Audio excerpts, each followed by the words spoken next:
Ya, selamat malam. Assalamualaikum. Ya, oke. Hari ini kita masuk ke pertemuan ketiga, membahas tentang perangkat jaringan. Ya, oke.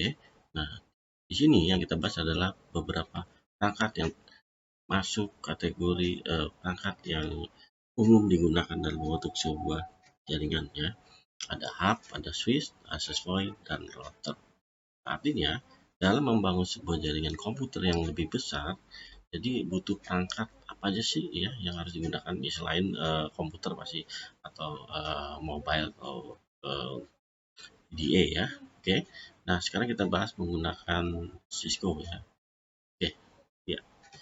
Pertama kita bahas tentang hub atau switch ya. Oke, di switch bisa kamu lihat di sini di bawah sini, panel sini ya, ada beberapa perangkat seperti ini adalah perangkat komputer. Saya klik ini ada komputer ya. Oke. Berikutnya ada laptop. Ya, berikutnya perangkat jaringan yang kita bahas hari ini adalah tentang switch ya. Ada switch, ada hub ya. Oke, kita bahas tentang switch. Jadi switch di sini bisa kamu lihat ya, ini adalah switch. Jadi secara fisik switch itu hampir sama dengan hub ya. Oke, bisa kamu lihat sini. Ini bentuk fisiknya seperti ini. Ini adalah switch ya. Jadi fungsi utama adalah sebagai pengelola lalu lintas dalam jaringan. Artinya dalam satu jaringan, switch nanti bertugas bagaimana sih mengirimkan paket data untuk mencapai tujuan dan perangkat yang tepat. Jadi dia bisa tahu mana yang dituju atau destinasinya. Nanti switch itu bertugas untuk mencari jalur yang paling optimal dan memastikan pengiriman paket yang efisien. Oke, sampai tempat tujuan pasti ya. Nah, shift pada umumnya akan meningkat efektivitas seperti penghematan dan kinerja lebih optimal ya. Oke, untuk shift ini mungkin dibagi menjadi dua kategori ya. Ya, oke. Ada yang manageable ya, ada yang unmanageable. Ya, yang kita bahas di sini adalah yang unmanageable. Oke. Oke, berikutnya ada namanya hub. Ya, di hub ya sama seperti switch ya. Kalau kita lihat fisik seperti ini, ada portnya, ini portnya colokannya ya. Oke, nah hub itu sama fungsinya meneruskan paket data juga ya, tapi tidak lebih baik dibandingkan switch. Ya, jadi hub merupakan perangkat keras yang sangat penting dalam komputer, tapi walaupun sudah jarang digunakan ya.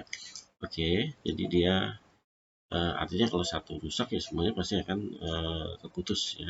Artinya tidak lebih bagus, walaupun fungsinya sama seperti switch meneruskan paket data yang lainnya ya. Oke, berikutnya ada namanya router. Ya, saya klik sini, ini router, saya klik. Nah, ini adalah router. Ya, router ini kita gunakan Cisco ya. Jadi kalau pengertiannya, kalau router pasti sudah tahu yaitu sebagai perangkat keras yang digunakan untuk membagi protokol pada anggota jaringan atau menghubungkan beberapa jaringan yang lain. Jadi router kalau skala besar akan menawarkan tingkat fungsionalitas ya. Artinya bagaimana sih fungsi router nanti ya bisa dikelola dengan baik. Jadi jenis router nanti umumnya sebagai penghubung antar dua atau lebih jaringan untuk meneruskan data dari satu jaringan ke jaringan lainnya. Namun router berbeda dengan switch ya, karena switch hanya digunakan untuk menghubungkan beberapa komputer yang berbentuk dalam satu LAN. Kalau router akan menghubungkan beberapa LAN yang berbeda ya, bisa dua switch atau satu switch dijadikan VLAN ya. Oke, artinya router itu digunakan untuk menghubungkan antar satu LAN dengan LAN yang lainnya. Ya. Oke, berikutnya ada namanya access point. Nah, access point ini kalau kita lihat di sini ya seperti ini ya, ini access point. Nah, access point kalau saya klik yang ini bebas ya. Ini access point. Nah, access point ini adalah sama seperti switch ya. Artinya dia itu membagi atau menghubungkan beberapa komputer ya. Walaupun dia konsepnya adalah seperti kabel, artinya menggunakan medianya transmitnya tanpa kabel ya. Oke, beda dengan switch atau hub ya, karena dia harus butuh media kabel. Contohnya untuk bentuk sebuah LAN kita butuh sebuah media transmisi, contohnya kabel. Jadi yang dibutuhkan yaitu kabel straight ya, saya hubungkan ke fase Ethernet kosong. Berikutnya saya masukin ke port 01. Berikutnya saya hubungkan lagi ke komputer yang lain, misalnya komputer ini ya. Nah, kamu klik ke sini ya, tinggal kamu masukkan IP-nya ya. Untuk satu jaringan lokal biar punya alamat yang sama, misalnya 192.168.10.3 ya. Slashnya saya bikin 24, artinya masuk kelas A, enggak subnet ya. Nah, di laptop pun sama seperti ini, masukin, tinggal kamu ubah. Di sini harus berubah, bisa 4, bisa 5 atau bebas. Yang penting nggak boleh sama seperti yang ini 3. Saya bikin 6 ya, misalnya 24. Nah, ini adalah membentuk sebuah jaringan menggunakan switch ya umumnya. Oke, nanti kita gunakan router juga. Ya, oke. Tinggal di sini kita memasukkan ke komputer. Bagaimana mereka terhubung? Ya, jadi saya mau klik desktop, kemudian saya masukkan ke IP configuration. Kamu masukkan IP yang di sini ya, yang tadi ya. Oke, saya masukkan IP-nya, saya Ctrl V tadi, yaitu IP-nya ini kamu hapus. Nah, ini otomatis subnetnya. Jadi saya buat ini saya 3 ya. Selesai, klik oke. Nah, sebelumnya kamu udah belajar tentang IP kan. Jadi macam-macam IP yang digunakan sekarang ini adalah IP kelas C ya. Nah, ya ini tadi saya masukkan nilainya adalah 6. 6 ini saya masukin berdasarkan alamat yang ini ya. Oke, berikutnya subnetnya. Nah, ini adalah jaringan LAN sudah terbentuk sederhana. Nah, untuk menguji apakah jaringan ini sudah selesai atau tidak ya, maka kita perlu lakukan uji coba, yaitu dengan menggunakan ini. Saya klik run ya, kemudian saya klik config dulu untuk mengetahui IP komputer saya.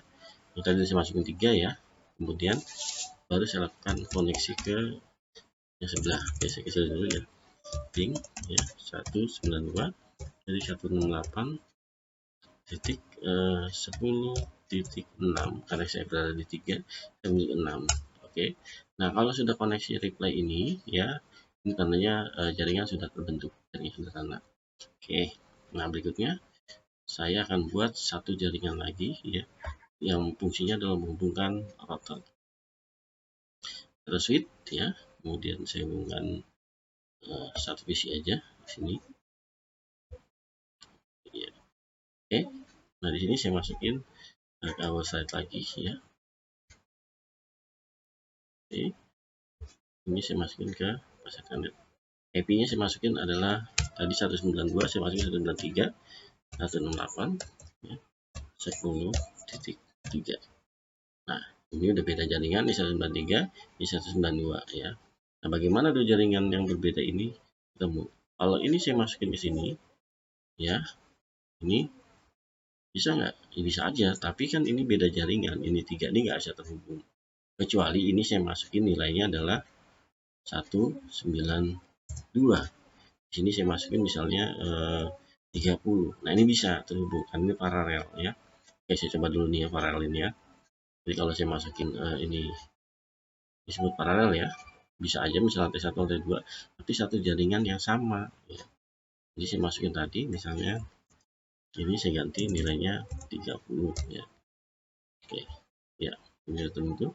Sekarang saya close ya, ini saving ya. Mau lihat ini saya lakukan run ya, tekan ping 192.168.10.30 ya. Oke, ini masih terhubung karena satu jaringan, walaupun di sini 30 switchnya beda. Sini saya satu switch saya masukin lagi bisa karena satu jaringan. Nah, jadi pertanyaannya bagaimana kalau sini saya masukkan nilainya adalah 3 ya. Ya, jadi itu beda jaringan. Nah, ini nggak mungkin bisa terhubung. Nah, solusinya kita menggunakan perangkat disebut sebagai router. Nah, dari router ini nanti kita hubungkan ya dari sini ya, pas Ethernet 03 saya masukin ke 300, yang ini juga saya masukin ke kedua ya, ini saya masukin ke 3001. Nah, di sini tinggal kita masukkan gateway-nya. Jadi saya ambil nilai terendah dari ini, jadi saya masukkan di gateway-nya adalah ya, dimasukin nilainya 1.